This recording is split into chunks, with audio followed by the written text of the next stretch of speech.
السلام علیکم۔ پاکستان میں اس وقت شام کے 7، بھارت میں 7:30، اور یہاں ہمارے اسٹوڈیوز کی گھڑیوں میں صبح کے 9 بجے ہیں۔ وائس آف امریکہ واشنگٹن کی اردو سروس سے میں ہوں خالد حمید، خبروں کے ایک بلیٹن کے ساتھ۔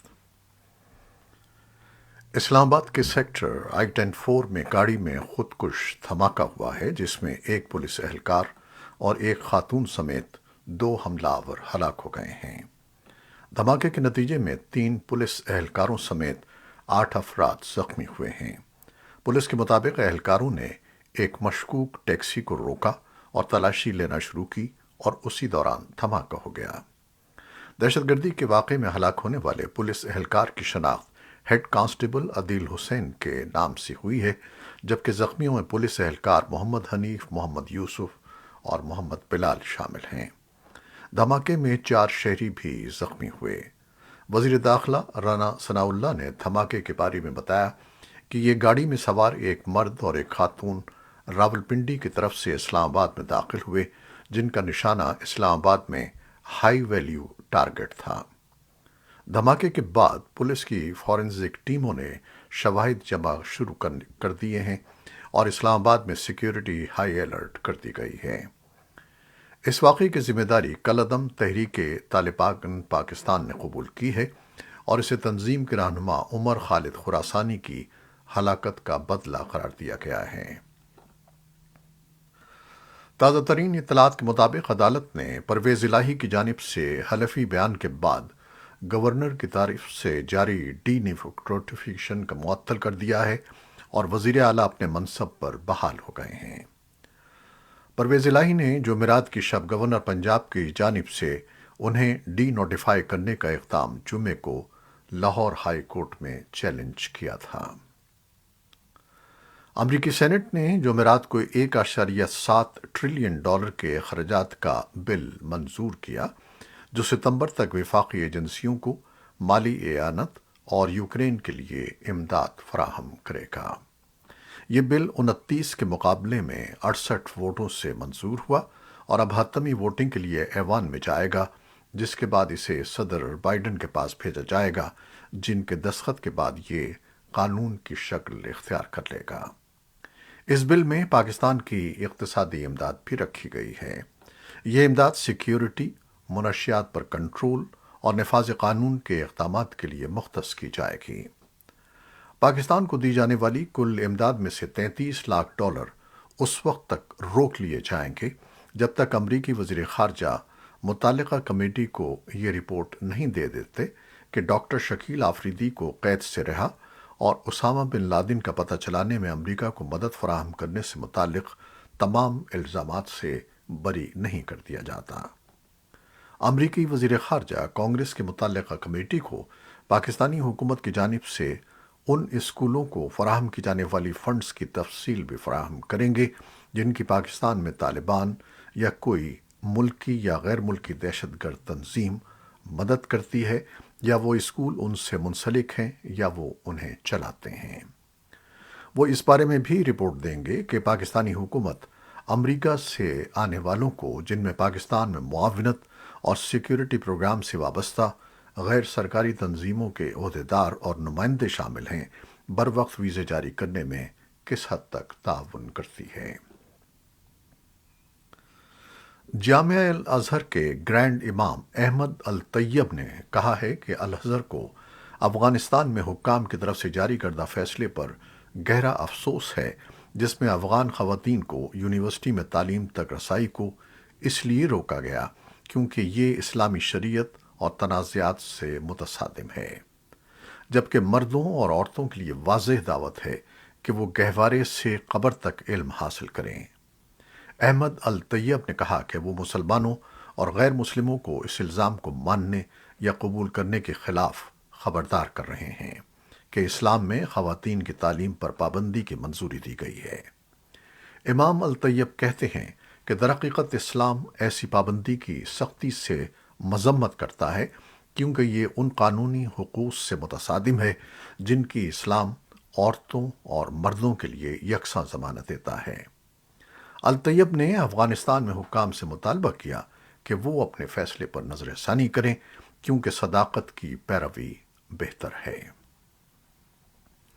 بھارت کی شمالی ریاست اتر پردیش کی ثانیہ مرزا بھارتی فضائیہ میں فائٹر پائلٹ منتخب ہو گئی ہیں۔ اس طرح وہ ملک کی پہلی مسلم خاتون فائٹر پائلٹ اور ریاست کی پہلی خاتون فائٹر پائلٹ بن گئی ہیں، جبکہ وہ ملک کی دوسری خاتون فائٹر پائلٹ بھی ہو گئی ہیں۔ اس سے قبل جون سن 2016 میں مدھیہ پردیش کے ریوا ضلع سے تعلق رکھنے والی چترویدی کو بھارتی فضائیہ کی پہلی خاتون فائٹر منتخب کیا گیا تھا۔ ثانیہ مرزا نے میڈیا سے بات کرتے ہوئے کہا کہ انہوں نے ہندی میڈیم اسکول میں تعلیم پائی ہے اور اگر پختہ ارادہ ہو تو ہندی میڈیم کے طلبہ بھی کامیابی حاصل کر سکتے ہیں۔ دنیا کے سب سے بڑے ادویات بنانے والے ملکوں میں شامل بھارت نے چین کو بخار میں دی جانے والی ادویات کی برآمد کی پیشکش کی ہے۔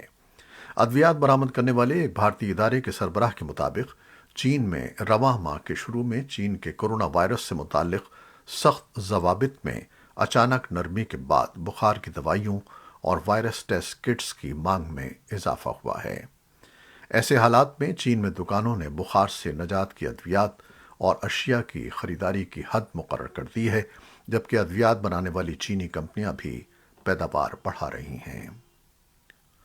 واشنگٹن میں 6 جنوری سن 2021 کو یو ایس کیپٹل پر حملے کی تحقیقات کے لیے ایوان نمائندگان کی تشکیل کردہ کمیٹی نے جمعرات کو اپنے حتمی رپورٹ جاری کر دی ہے، جس میں 845 صفحات پر مشتمل دستاویزات کمیٹی کے اس دعوے کی تائید کرتی ہیں کہ یہ حملہ براہ راست سابق صدر ڈونلڈ ٹرمپ کی وجہ سے ہوا تھا اور سن 2020 کے صدارتی انتخابات کے قانونی نتائج کو تبدیل کرنے کی کثیر الجہتی سازش کے تحت کیے جانے والی حتمی کارروائی کی نمائندگی کرتا ہے۔ 17 ماہ سے زیادہ کی تحقیقات کے نتیجے میں سامنے آنے والی اس رپورٹ میں ہزاروں گواہوں کے انٹرویوز، دستاویزات اور الیکٹرک کمیونیکیشن سے جمع کیے گئے شواہد شامل ہیں۔ روس کے صدر ولادیمیر پوٹن نے جمعرات کو کہا کہ روس یوکرین میں جنگ کا خاتمہ چاہتا ہے اور اس کا ایک ناگزیر سفارتی حل ہوگا۔ پوٹن کا یہ بیان امریکی صدر جو بائیڈن کی وائٹ ہاؤس میں یوکرین کے صدر ولادیمیر زیلنسکی کی میزبانی کے ایک دن بعد سامنے آیا ہے۔ امریکہ نے یوکرین کے صدر سے امریکی حمایت جاری رکھنے اور غیر متزلزل رہنے کا وعدہ کیا ہے۔ پوٹن نے کہا کہ ہمارا مقصد فوجی تصادم کو جاری رکھنا نہیں، بلکہ اس کے برعکس اس جنگ کو ختم کرنا ہے۔ انہوں نے کہا کہ ہم اس کے خاتمے کے لیے کوششیں کریں گے اور جتنی جلد یہ ممکن ہو یقیناً بہتر ہوگا۔ جبکہ وائٹ ہاؤس کے ترجمان جان کربی نے کہا کہ پوٹن نے ایسا کوئی اظہار نہیں کیا ہے کہ وہ جنگ کے خاتمے کے لیے بات چیت کے لیے تیار ہیں۔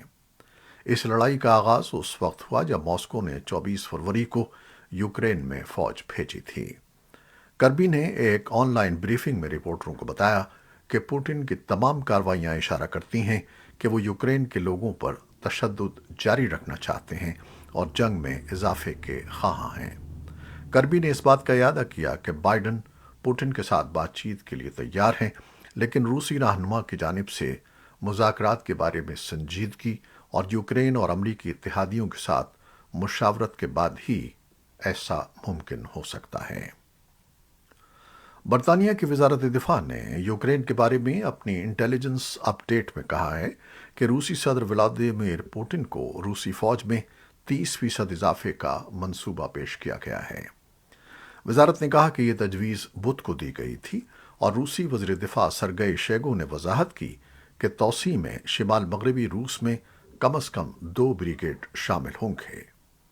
وزیر دفاع نے فن لینڈ اور سویڈن کی نیٹو میں شمولیت سے مبینہ خطرے کا حوالہ دیتے ہوئے اس اقدام کا جواز پیش کیا۔ یوکرین کے صدر ولادیمیر زیلنسکی نے جمعرات کو اپنے رات کے ویڈیو خطاب میں کہا کہ ان کے جنگ کے دوران امریکہ کے مختصر دورے کے نتائج اچھے رہے ہیں۔ زیلنسکی نے اپنے ٹیلی گرام اکاؤنٹ پر پوسٹ کی گئی ویڈیو میں کہا کہ ہم واشنگٹن سے اچھے نتائج کے ساتھ واپس آ رہے ہیں اور ایسی چیزوں کے ساتھ جو واقعی مددگار ثابت ہوں گی۔ انہوں نے یوکرین روس جنگ میں یوکرین کی حمایت کرنے پر امریکی کانگریس اور امریکی صدر جو بائیڈن کا شکریہ ادا کیا۔ یوکرین کے صدر کا جنگ کے دوران واشنگٹن کے دورے کا اعلان اچانک کیا گیا تھا، لیکن اس کی تیاری کافی عرصے سے ہو رہی تھی۔ امریکی ایوان نمائندگان کی اسپیکر نینسی پیلوسی نے اکتوبر میں کروشیا میں ہونے والی سربراہی کانفرنس کے دوران یوکرینی حکام کے ساتھ اس دورے پر تبادلہ خیال کیا تھا، اور بائیڈن انتظامیہ کے اہلکار مہینوں سے زیلنسکی کے ممکنہ دورے کے بارے میں یوکرین سے بات چیت کر رہے تھے۔ اسرائیلی پولیس نے وسطی اسرائیل میں ایک افسر کو گولی مارنے کی کوشش میں مبینہ طور پر اپنی گاڑی ٹکرانے والے حملہ آور کو گولی مار کر ہلاک کر دیا ہے۔ حکام اور طبی ماہرین نے بتایا کہ جمعے کے روز کیے گئے اس حملے میں 3 پولیس اہلکار زخمی ہوئے۔ یہ واقعہ عرب اسرائیلی قصبے کفار قاسم میں پیش آیا۔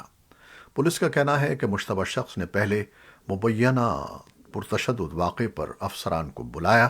جب پولیس جائے وقوعہ پر پہنچی تو ان پر گھر کے اندر سے پتھروں اور بوتلوں کے ساتھ حملہ کیا گیا۔ جائے وقوعہ سے سیکیورٹی فوٹیج کے مطابق ایک شخص بندوق لے کر اپارٹمنٹ سے باہر نکلا۔ پولیس کے ترجمان نے بتایا کہ اس شخص نے گولی چلانے کی کوشش کی، لیکن بندوق نے کام نہیں کیا۔ سیکیورٹی فوٹیج میں دکھایا گیا ہے کہ کچھ ہی لمحوں بعد اس شخص نے سڑک پر تیزی سے اپنی گاڑی پیچھے کی طرف دوڑائی جہاں افسران تعینات تھے۔ اس مشتبہ شخص کی کار دوسری گاڑی سے ٹکرا گئی، جس سے 3 اہلکار معمولی زخمی ہوئے۔ بین الاقوامی مذہبی آزادی کے امریکی کمیشن نے ایران میں 2 بھائی خواتین کو دی گئی 10 سال قید کی سزاؤں کی مذمت کی ہے۔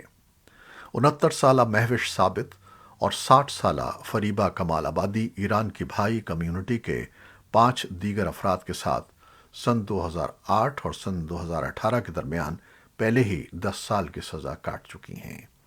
کمیشن کا کہنا ہے کہ ساتوں کی گرفتاری ایرانی بھائی کمیونٹی میں خواتین کے لیے سماجی اور روحانی کام کے نتیجے میں ہوئی ہیں۔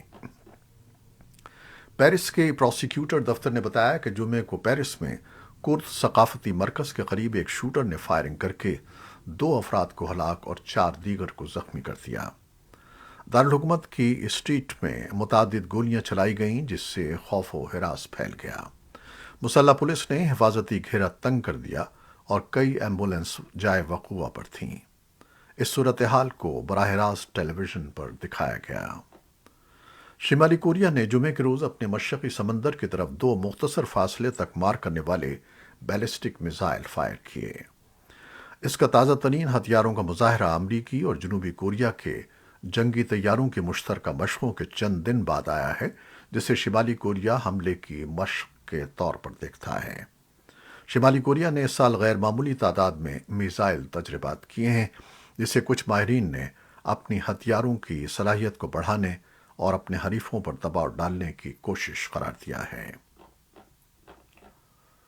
امریکہ کی آبادی میں اس سال میں 12 لاکھ افراد کا اضافہ ہوا ہے۔ اس کی ایک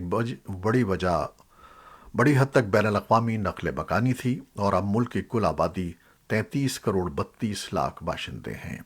یہ اعداد و شمار امریکی مردم شماری بیورو کے جمعرات کو جاری کیے گئے تخمینے کے مطابق ہیں۔ دنیا بھر میں لوگ کرسمس اور نئے سال کی تعطیلات میں سفر کر رہے ہیں۔ دسمبر اور جنوری عالمی سطح پر ہوا بازی کے لیے مصروف ترین مہینوں میں شمار ہوتے ہیں۔ اس سال مسافروں کی آمد و رفت میں اضافے کی امید ہے، کیونکہ اس سے پہلے کووڈ وبا کی وجہ سے سفری پابندیاں عائد کی گئی تھیں۔ پابندیوں میں نرمی کے بعد دوسرے ممالک کی طرح بھارت جانے والے ہوائی سفر میں بھی تیزی آئی ہے۔ ایشیا کے دیگر حصوں میں لاکھوں افراد فضائی، سڑک اور ریل کے ذریعے سفر کر رہے ہیں۔ امریکہ کو کرسمس کی تعطیلات سے عین قبل ایک بڑے طوفان کا سامنا ہے۔ جمعرات کو ہزاروں پروازیں منسوخ کر دی گئیں۔ U S national weather service نے کہا کہ موسم سرما کا تاریخی طوفان اختتام ہفتہ ملک کے بڑے حصوں میں بڑے پیمانے پر رکاوٹیں پیدا کر رہا ہے۔ 20 کروڑ سے زیادہ افراد یا تقریباً 60% امریکی آبادی کسی نہ کسی نوعیت کی وارننگز یا ایڈوائزری کے تحت ہیں۔ موسمی سروس کا کہنا ہے کہ اس کے سردیوں کے موسم کی وارننگز اور ایڈوائزری کی فہرست اب تک کی سب سے بڑی فہرست میں سے ایک ہے۔ یہ تھیں وہ خبریں جو فیس بک لائیو پر ہم نے آپ کے لیے پیش کیں۔ ہماری ویب سائٹ، یوٹیوب اور پوڈ کاسٹ پر یہ بلیٹن آپ کے لیے پوسٹ کر دیا جاتا ہے۔ آپ ہمارے بلیٹن کو شیئر کرتے ہیں اور اپنے کمنٹس میں اپنی محبتوں کا اظہار کرتے ہیں، جس کے لیے ہم آپ کے بےحد ممنون ہیں۔ اپنی ان کوششوں کو جاری رکھیے گا۔ نیوز ایڈیٹر بہجت جیلانی کے ساتھ خالد حمید کو اب اجازت دیجیے گا۔ اللہ حافظ۔